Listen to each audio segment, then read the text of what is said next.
bright.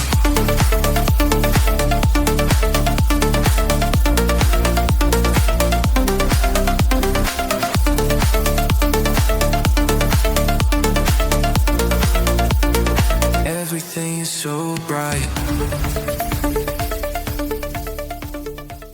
그 다음 누구로 갈까요? 그 다음에는 사실 이게 뭐 3강이라고는 하는데, 그래도 제 생각에는 약간 양강체제에 가깝지 않나. 되게 떠오르는 후보긴 하지만, 이준석 후보가.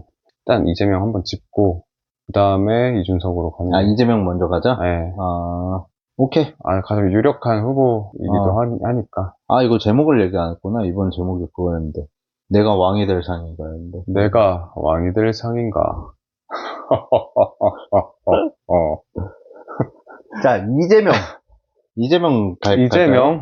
이재명도 되게 특이한 사람인데. 너 조사를 좀 했어? 아니, 그냥 특이하다고 한 거는, 꽤나 어린 시절이 탐탁지 않았대. 순탄치 않았다. 어린 시절이? 어린 시절이. 이재명을 별로 안 좋아하나 보네? 탐탁지가 않아. 이재명의 어린 시절이 탐탁지가 않다는 순탄치 않았다. 잘 사는 집안도 아니었고, 뭔가. 그치? 나중에 있어서 뭐, 이런 형제 관계도 좀 문제가 됐고, 뭐. 사실 오늘 막 그렇게 예민한 것들은 많이 안 다룰 거고. 너무, 그건 진짜 너무 그치, 레카 같잖아. 레카 유튜버 같으니까. 아무튼, 근데 레카 같잖아 하고 여기 보니까 존나 레카 같네. 제목이, 네, 이재명은 그거니까, 레버넌트 이재명. 다시 살아 돌아온. 코리안 좀비? 호좀 이재명. 강해? 이재명 강해. 이재명 레카인데? 계속 살아 돌아와. 죽질 않아. 자, 이재명은 안동에서 태어났더라고. 안동, 소주. 성남에서 쭉 컸는데, 태어난 건 안동. 안동에서 초등학교까지는 다녔더라고. 안동에서 태어났고, 63년생.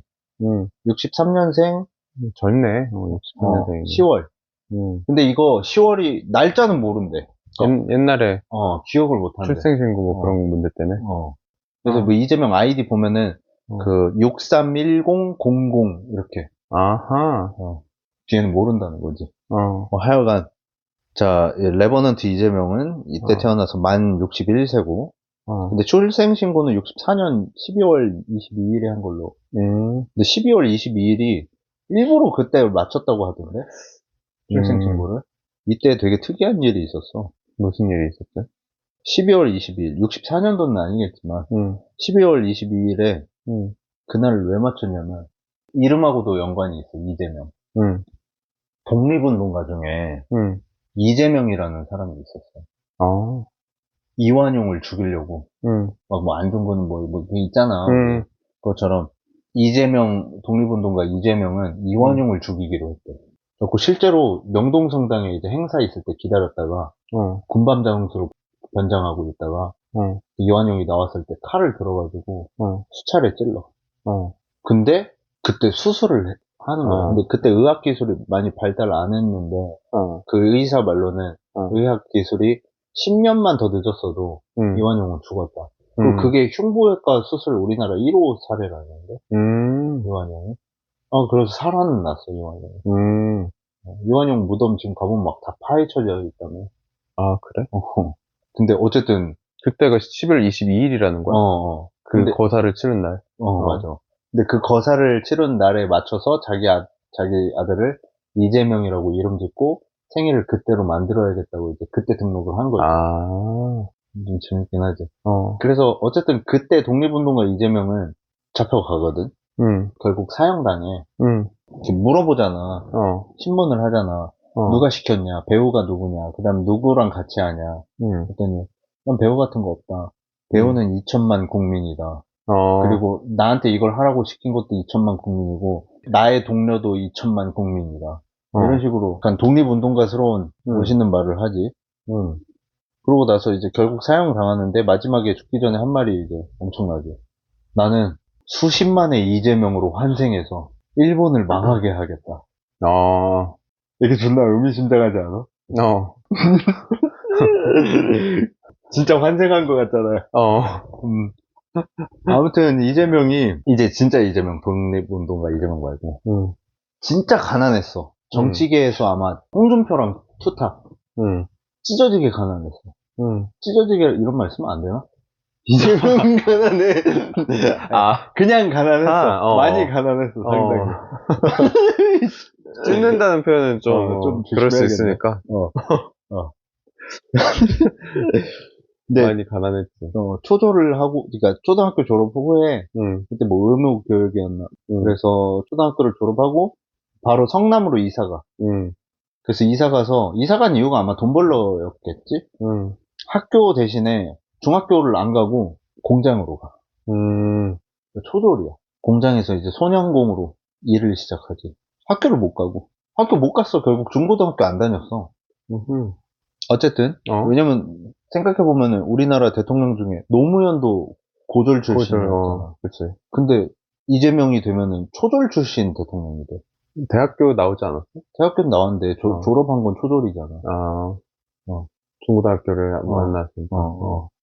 아니, 뭐, 그렇게 치면은 뭐, 노무현도 사법고시 합격했는데. 뭐 하여간, 소년공으로 일을 시작하고, 근데 그 옛날에 공장이라는 게, 일도 험하고, 그 사장 막 도망가서 월급도 떼이고, 막, 그 사고도 많이 일어나고, 자기 주변에 막 팔 날라가고, 손 날라가고, 막, 때리기도 엄청 때리고, 하도 맞다 보니까 막 귀도 나가고, 그래가지고 군 면제됐거든? 청각 귀도 잘 안 들려. 후각도 안 들려. 뭐 그 위험한 물질 다루다가. 팔도 장애가 있어. 손도 장애가 있어. 그래가지고 그 군의관이 그랬다는 거야. 이 새끼 이거 완전 개판이라고. 그래갖고 나중에 이제 이재명이 군대 안 갔다 온 거, 유승준이 그 얘기를 했거든. 야, 너도 군대 안 갔다 왔으면서 뭐라고 욕했나봐. 이재명 저격을 했나 보지? 근데 사실 탈룰랄감이지. 하여간, 그렇게 가난한 시절을 보내고, 불우한 어린 시절을 보내면서 자살 시도도 많이 하고. 근데 실패해, 계속, 자살 시도도. 근데 자기가 이제 너무 힘들잖아. 일은 힘들고 괴롭고 삶은 진짜 이게 무슨 세상인가 싶은데 일도 좀 편하게 하는 것 같아. 어떤 사람 작업 반장. 그래갖고 자기도 그 부럽잖아. 쟤는 어떻게 작업 반장 하고 있는 거지? 그래서 알아봤어. 고졸인 거야. 그래서 고등학교를 나와야 되는구나. 그래가지고 검정고시를 봐. 왜냐면 자기도 이제 그런 반장 할 줄 알고 작업 반장. 근데 그 사람은 고졸이어서 작업 반장을 한 게 아니었거든 사실은. 뭐 백이 있었나? 뭐 하여간 그랬을 거야. 근데 어쨌든간 그걸 이제 계기로 이제 중학교 검정고시를 봐. 근데 쉽게 통과를 하는 거야. 자신감이 생겨서 이제 계속 가게 되는 거지. 우울증 극복의 계기도 되고. 자기는 되게 삶이 우울할 거 아니야. 그러다가 내가 이거를 잘 기억이 안 나는데 그러다가 이제 대학 갈 생각을 하게 되거든. 그게 왜 그런지를 모르겠네. 고등학교 검정고시까지 합격하고 나서? 뭔가 상황을 바꾸기 위함이었겠지. 갑자기 생각이 안 나거든. 하여간 한 3월, 4월부터 준비를 하는 거야. 뭐 근데 그런 거지. 초등학교 졸업한 애가 공장에서 일하다가 수능 보고 싶어가지고 3월 달쯤에 얘는 공부 안 했잖아. 물론 자기가 틈틈이 하긴 했겠지만 학교를 안 다녔잖아. 집에서는 공부 못하게 하고 그거 막 손 막 귀 안 들리고 막 몸은 막 망가져 있고 그 공장에서 일하면 얼마나 뼈 시리고 아프겠어. 근데 무슨 공부가 돼. 근데 3월부터 3, 4월부터 공부를 해서 11월 달에 학력고사를 보는데 전국 2,500등 안에 들어. 야, 그 좀 신기해. 진짜? 대단하다. 이건. 그래서 중앙대 법대를 들어가. 근데 사실 2,500등 안에 들었으면은, 서울대 법대는 못 가도 서울대 경영인가? 거긴 갈 수 있었대. 그니까. 근데 자기는 풀펀딩이 필요한 거지. 그래서 풀펀딩 주는 중앙대 법대로. 거기는 공장에서 일하는 것보다 그 당시 돈을 더 줬거든. 사법고시 합격자를 올려야 되니까. 그래가지고 거기를 가. 그래갖고 23살에 만이겠지. 사법고시를 합격을 해. 이때 여기 중앙대 법대에서 같이 준비했던 시험 준비했던 선배가 있어. 학교 선배. 권선동. 여기도 좀 특이해. 아니 근데 와 학력고사 2,500등 안에 든 것도 대단하고. 그것도 대단하지. 만 23살에 사법시험 합격. 그러니까 대학 졸업하자마자 바로 된 거지. 대단하다.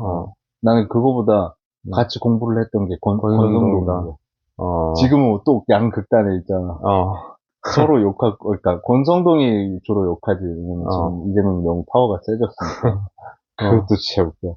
그니까요. 그리고 26살에는 이제 변호사가 되는데, 그러면 사법연수원 갔을 거 아니야. 근데 거기서 그 노무현이 강연을 와. 인권 변호사 활동하고 있던. 거기에 이제 약간 뿅 간 거지. 멋있는데 저 사람? 판검사 안 해도 되겠네. 나도 변호사 해서 잘 먹고 잘 살 수 있겠다. 그리고 저 사람 너무 멋있다. 그 생각을 한 거야. 그래서 나는 변호사 해야지. 해가지고, 심지어 그 점수를 잘 봤어. 그 뭐야. 연수원에서 판검사 할 수 있었어.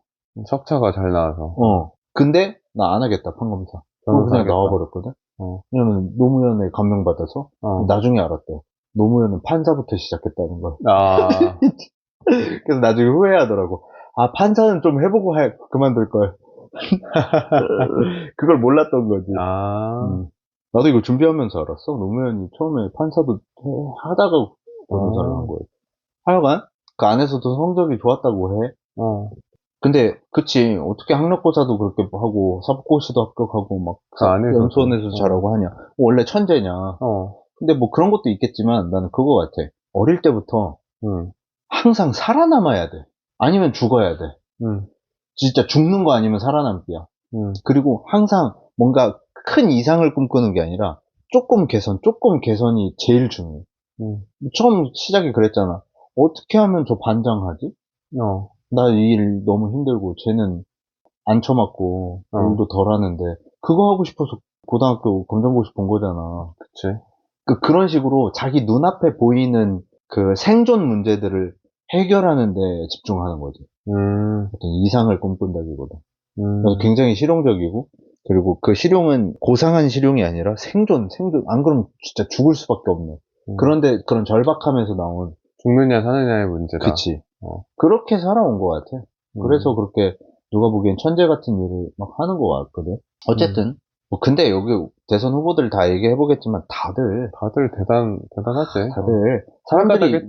사람들이 욕하지만 만약에 이 사람들 정치 안 했으면 동네에서 진짜 방구 끼는 정도가 아니라 힘센 사람 되지. 그 뭐야 괴짜 가족의 국회의원 똥 싸듯이 방구만 끼는 게 아니야. 그러니까.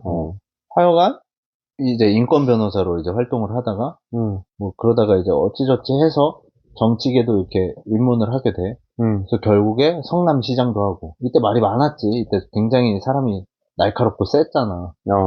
그러다 보니까 호불호도 극명하게 갈리고, 이 시절, 성남시장 시절에 했던 게 좋은 평가를 받는 것도 많고, 비난을 받는 것도 많고, 그리고 이때는 정치인으로서 아직 여물기 전이었다. 그리고 대선 경선을 나가네. 근데 그때 문재인한테 지지. 근데 사실 문재인을 도와주는 역할로 나갔어야 됐거든? 근데, 이러다 내가 되는 거 아니야? 약간 여기에 홀려가지고, 오버했어. 그래서 욕을 오지게 먹었지. 그러다가 이제 자중하다가 경기도지사에 나가서 도지사가 되지. 여기 도지사 출신이 2명이야. 그니까. 정치력이 다들 빡세. 윤석열이 좀 있네. 윤석열 때가 특이했던 거지. 정치 경험 하나도 없이 된 거고. 그니까. 아무튼 경기도지사 했다가 경선에 또 나가. 그래서 대선 후보가 이번엔 돼. 근데 윤석열한테 치지. 그니까. 기가 막히지. 그게 이제 그 전에 이제 문재인. 그러니까 그게 있는 것 같아요. 턴에서 좀 밀린 것도 좀 있지 않았나. 그러니까 또 이제 계속 보수가 잡을 때도 있고 진보가 잡을 때도 있겠지만 약간의 환기가 필요하다. 새로운 진영의 좀 대통령이 나왔으면 좋겠다라는 생각들도 있지 않을까? 뭔가 이미 문재인이 하고 있었을 때 약간 어떻게 보면 대통령에 대한 그런 비판이나 아쉬움 같은 것들이 있을 거 아니야. 그거를 대체제로 상대 진영에서 찾는 거야, 이건. 아니, 근데 사실 문재인 자체가 박근혜가 너무 싫어가지고 너무 수월하게 됐잖아. 그치? 근데 그 5년 했다고 바로 싫어져가지고 또 바꾼다고?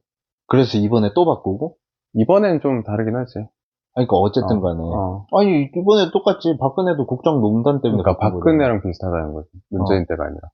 아니, 근데, 그러니까, 그러면은 계속 바뀔 수밖에 없는 건데? 근데 아닐 때도 있지. 근데 그러니까 그게 영향이 없진 않은 것 같다. 특히 뭐 이번 같은 경우는 더 심하다고 보는 거고. 5년은 길다?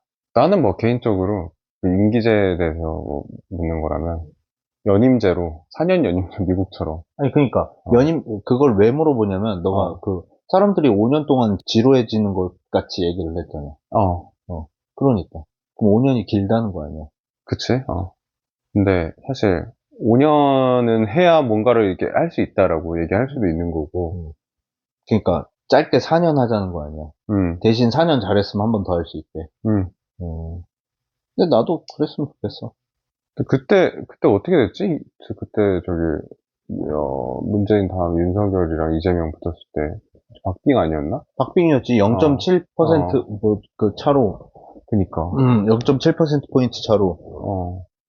역대 최소 차인가? 우리나라에서? 그럴걸? 그리고 이재명 득표수가 사실 다른 데 나왔으면 당선되는.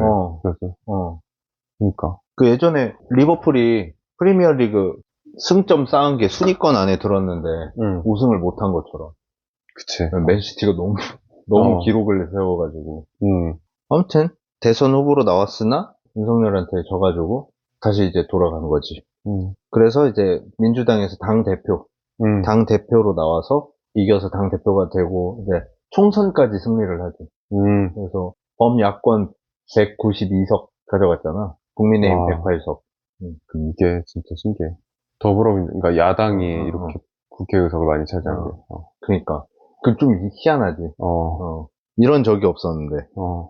그러다 보니까 이제 입법부와 행정부가 이제 서로 피 튀기는 싸움을 하고 있었지. 맞아. 근데 거기서 한 명이 규칙을 깨고 베개 싸움을 하다가 씨발 이러더니 베개에다 갑자기 돌멩이를 넣더니 후린 거 아니야. 그러다가 이제 다 멈춰. 너 거기 안에 뭐 넣었어? 보자 했더니 아무것도 안 넣었어 이러다가 너 나와. 일단 나와. 일단 나와. 얘 돌 넣네. 이래가지고 지금 쫓겨난 거잖아. 아무튼 당 대표 총선 승리까지 이뤄. 그때 이 사람 진짜 코리안 좀비가 맞는 게 계속 살아남아. 진짜 사실 뭐 사법 리스크 하는데 윤석열 때 제일 자기가 검찰총장도 했었고 그리고 자기 힘도 제일 있었잖아. 대통령 정권까지 잡았잖아. 게다가 한동훈도 데리고 있었고 근데 그걸 가지고 자기가 심지어 대통령권까지 잡은 그 3년 동안 이재명 압수수색을 얼마나 많이 했는데 수백 번 했거든. 200몇 번인지 300몇 번인지 그렇게 했으면은 뭐가 나와야 되잖아. 근데 아직도 못 집어넣었잖아. 그러니까 그런 공격에서도 살아남았어. 그리고 국회의원들은 아마 당대표라 그런가? 그 체포 안 되는 거, 불체포 수사권인가 뭔가 뭐 아무튼 갑자기 용어가 생각이 안 나는데 그 권리가 있는데 국회에서 그 체포 동의안을 가결시켰잖아. 야 이재명 털고 가야 되지 않냐? 거기서 이제 체포 동의를 해달라고 하고 그래서 확실하게 털고 가자. 그래 그냥 갑자기 이재명 보내버린 거잖아. 근데 거기서도 살아 돌아왔네. 진짜 안 죽잖아. 그치. 다시 돌아왔잖아. 그러고 나서 부산에서는 칼빵 맞았잖아. 맞아. 실제로 죽이려고 했잖아. 근데 살아 돌아왔잖아. 피습 사건이 있었지. 그 계엄 때 꽃게밥 될 뻔했잖아. 그리고 자기 라이브 켜가지고 뭐 국민 여러분 여러분들이 지켜줘야 됩니다. 라이브 방송하고 옆에 자기 아내는 막 울고. 근데 그게 좀 더 계기였던 것 같아. 그러니까 그 전까지만 해도 사람들이 호불호가 강한 정치인이었는데 정치력도 많이 컸고 게다가 이제 세력도 많이 생겼고 죽이려고 해도 계속 안 죽고 살아남으니까 이제 인정할 수밖에 없는 사람들이 늘어나고 근데 마지막으로 방점을 찍었던 게 계엄 때였던 것 같아. 계엄 때 그 리더십으로 다들 이재명으로 뭉친 것 같아, 민주당에서. 원래는 민주당 안에서도 이재명을 좀 안 좋아하는 사람도 있고 그랬었는데, 거기서 좀 단결이 된 거 아닌가. 이재명이 좀 색깔이 좀 강한 사람이기도 하고, 그렇긴 한데, 20대 대선 때도 그렇고, 이미 유관력이 좀 있는 사람이었다. 그러니까 색깔이 강하다는 게, 정치적 색깔이 강하다기보다는, 그러니까, 그냥 인간적인 색채가 강하다는 거잖아. 맞아. 왜냐면은, 정책, 거기서는 또 생각보다, 그렇게 또렷하지 않아, 색채가. 뭐 하여간, 그렇게 계엄과 탄핵을 거쳐서 탄핵까지 끄는 것까지의 그 사이에 이제 많은 이미지가 바뀐 것 같고, 민주당 내에서. 그다음에 21대 경선에 나와서 압도적으로 90%에 육박하는 89점 몇이었나? 그래서 대선 후보가 되지. 근데 그거는 너무 당연했던 거지. 맞아. 그래서 1번 더불어민주당 이재명 후보 등록 완료. 더불어민주당. 재산은 30억. 30억 8천. 약 어. 31억이라고 보면 돼. 31억. 주식도 하고 막 했었으니까. 그 전과 3건. 김문수랑 똑같아. 전과. 맞아. 이재명의 전과도 내가 또 조사를 해봤는데. 이것도 벌금. 벌금. 100만 원 이상의 벌금이 이제 3범인 거고. 예전에 무슨 사건이 하나 있었지. 검사 사칭 관련한. 무고죄 하나 있고. 한 20몇 년 전에. 그리고 이제 좀, 타격이 좀 큰 거는 사실 뭐 그런 것보다도 오히려 음주운전. 이거는 사실 이재명이 쉴드가 안 돼. 이게 정치적으로 난 이런 생각이었다. 그리고 내가 어떤 피해를 받았다라고 주장할 수 있는 게 아니라서, 이거는 그냥 확실히 이재명도 스스로도 5점이었다라고 인정을 하는 거고. 전과가 3건 있고, 병역은 골절 후유증으로 인한 전시 근로역. 그러니까 어떻게 보면은 김문수랑 똑같은 거지. 김문수도 전시 근로역이었잖아. 수술 후유증이었고. 근데 둘 다 안 갈만해? 신체적으로 안 갈만하다. 그리고 그냥 편함이 있으면. 그리고 그냥 이거는 지나가는 걸로 한덕수는 전주 출신이다. 하버드 경제학 박사. 하버드? 거기서 석사 박사. 그리고 아마 서울대 경제 나왔을 거야. 그러니까 아직 경제학 박사까지, 경제학자야, 사실 거의. 그리고 노무현 때 국무총리하고, 윤석열 때 국무총리하고, 참 희한한 사람이다. 이 사람도 희한하다. 근데 안 됐지. 그치. 그 다음은 이제 이준석이 남았는데, 이준석 얘기는 잠깐 쉬었다가. 잠깐 쉬었다가 합시다.